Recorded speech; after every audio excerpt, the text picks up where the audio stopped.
حکیم اقبال مرحوم میرا شاگرد بھی ہے، مجھ سے اس نے تعلیم حاصل کی اور وہ اکثر اپنے ویلاگ میں یہی کہتا ہے کہ میاں صاحب جو ہیں وہ میرے باپ کی جگہ، الحمدللہ وہ میرا شاگرد ہے۔ حکیم شہباز صاحب کی جو تشخیص ہے وہ میں نے آج خود اپنی آنکھوں سے بالکل حقیقت اور 100% پایا۔ یہ میں اسے تسلیم کرتا ہوں۔ یہ بلوچستان سے، سندھ سے، کے پی سے، کراچی سے جتنے بھی یہ مریض آئے ہیں میں نے خود دیکھا ہے، جو انہوں نے ایسے ہاتھ صرف 2-3 سیکنڈ میں ہاتھ دیکھ کر بتایا ہے، ان لوگوں نے وہی تسلیم کیا، اور جب میں نے بھی ان کی نبض دیکھی تو وہی چیز تھی۔ میں ان سے 100% نہیں،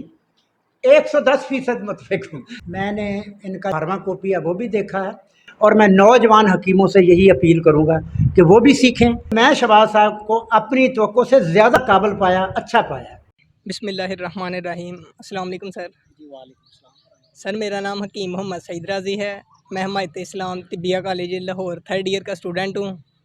میں طبیب خاندان سے ہوں۔ میرے پردادا حکیم اجمل خان صاحب کے شاگرد تھے، اور میں سوشل میڈیا پہ آپ کو بہت واچ کیا ہے، میں آپ کا بہت بڑا فین ہوں۔ میں ادھر آپ کو ملنے آیا ہوں سودرا میں، تو میں آپ سے کچھ سوالات کرنا چاہتا ہوں۔ تو سب سے پہلے میرا سوال یہ ہے سر کہ آپ طب اور طبیب کا مستقبل کیا دیکھ رہے ہیں؟ بسم اللہ الرحمن الرحیم۔ سب سے پہلے تو جناب حکیم سعید رازی صاحب، آپ کا شکریہ کہ آپ میرے پاس سودرا میں تشریف لائے، اور میں آپ کا مشکور ہوں کہ آپ سوشل میڈیا پہ میرے فین ہیں۔ تو دوسری خوشی کی بات میرے لیے یہ ہے کہ آپ کا تعلق جو ہے وہ حکیم حافظ اجمل خان صاحب دہلوی رحمۃ اللہ علیہ کے شاگرد گھرانے سے ہے۔ دوسری خوشی کی بات یہ ہے کہ ماشاءاللہ آپ کا جو تعلیم کا سلسلہ ہے وہ انجمن حمایت اسلام طبیہ کالج یتیم خانہ چوک لاہور سے ہے،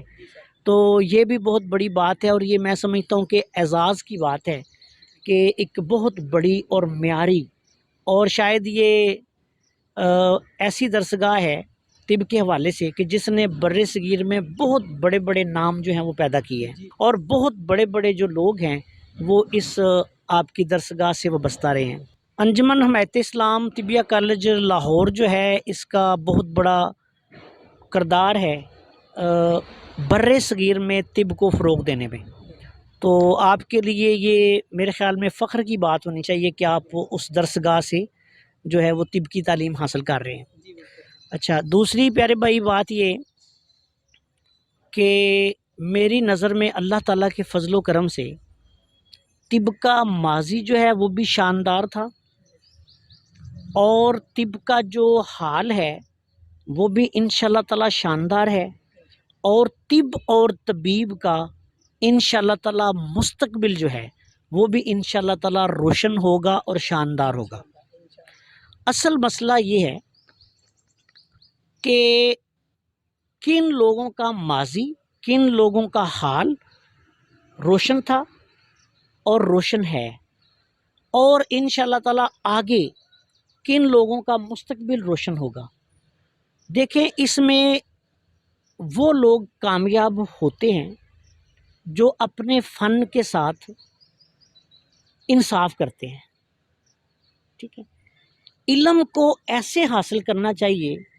کہ جیسے آپ علم کے ساتھ عشق کر رہے ہیں۔ عشق کے بغیر، لگن کے بغیر نہ کوئی فن اور نہ کوئی علم آپ سیکھ سکتے ہیں، ٹھیک ہے۔ دوسری بات یہ کہ اللہ تعالیٰ کے فضل و کرم سے موجودہ دور جو ہے وہ دیکھیں جدید میڈیکل سائنس کے عروج کا دور ہے، ایسے ہی ہے۔ اچھا، اب جدید میڈیکل سائنس کو دنیا نے مکمل طور پہ واچ کیا، اس کے فنی کمالات جو تھے اس وہ دیکھے،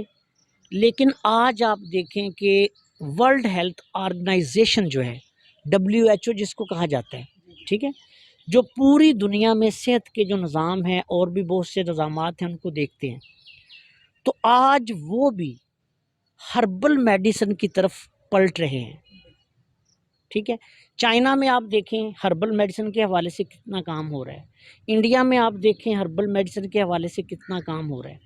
یورپ بھی اب علاج بالغذا کی طرف آ رہا ہے، فطرت کی طرف پلٹ رہا ہے۔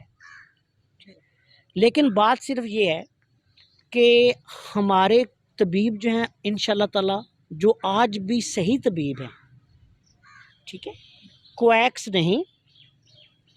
دوسرے طریقہ ہے علاج کی ادویات کو اپنی ادویات میں مکس کر کے مکسوپیتھی کرنے والے نہیں، جو صحیح طبیب ہیں، جو طب یونانی یا جو تمام ہماری ہربل میڈیسن ہے ان کا تعلق خواہ قانون مفرد اعضاء سے ہے، خواہ چائنیز طب سے ہے، خواہ آیورویدک سے ہے، خواہ طب یونانی سے ہے، کسی بھی ہربل جو ٹریٹمنٹ ہے اس کے ساتھ ان کا تعلق ہے۔ اللہ کے فضل و کرم سے دیکھیں آج بھی کامیاب ہیں، اور انشاءاللہ تعالی آپ جیسے لوگ جو ہمارے بھائی ابھی مزید تعلیم حاصل کر رہے ہیں، انشاءاللہ تعالی آپ لوگوں کا اور طب کا مستقبل بھی روشن ہوگا۔ بلکہ میں یہ سمجھتا ہوں کہ جو آنے والا دور ہے انشاءاللہ تعالی اصل طبیبوں کے لیے، میرے خیال میں جو اصل طبیب ہیں جنہوں نے طب کی باقاعدہ تعلیم حاصل کی ہے اور جن لوگوں نے اپنے اساتذہ سے علم و حکمت کو سیکھا ہے، پڑھا ہے اور پھر ان کے ہاں پریکٹیکل کیا ہے، انشاءاللہ تعالی ایسے جو لوگ ہیں اور جو صرف اپنے علم اور فن کے ساتھ مخلص ہیں، یہ نہیں کر رہے کہ وہ انگریزی ادویات اٹھا کے دعاؤں میں ڈال کے سٹیرائز ڈال کے اس طرح کی دوسری ادویات جو ہیں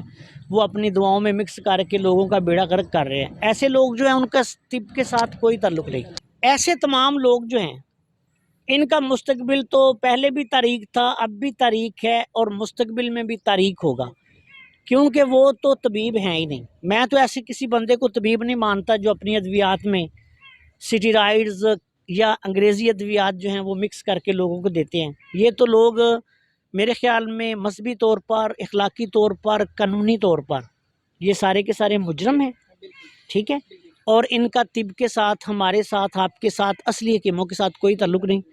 تو ایسے جو لوگ ہیں ان کا تو مستقبل بھی تاریک ہے، حال بھی تاریک ہے اور ماضی بھی تاریک تھا۔ لیکن جو اصلی طبیب ہیں، جو صحیح معنوں میں طبیب ہیں اور جو علم و فن کو سیکھ کر، طب کو سمجھ کر، نبض کو سمجھ کر، مزاجوں کو سمجھ کر، ٹھیک ہے، اور جو مکمل تشخیص کر کے صحیح اصول و ضوابط کے مطابق طب کے جو یونانی طب کے اصول و ضوابط ہیں ان کے مطابق علاج کر رہے ہیں، انشاءاللہ تعالی وہ ماضی میں بھی کامیاب تھے، حال میں بھی کامیاب ہے اور انشاءاللہ تعالی مستقبل میں بھی کامیاب ہوں گے۔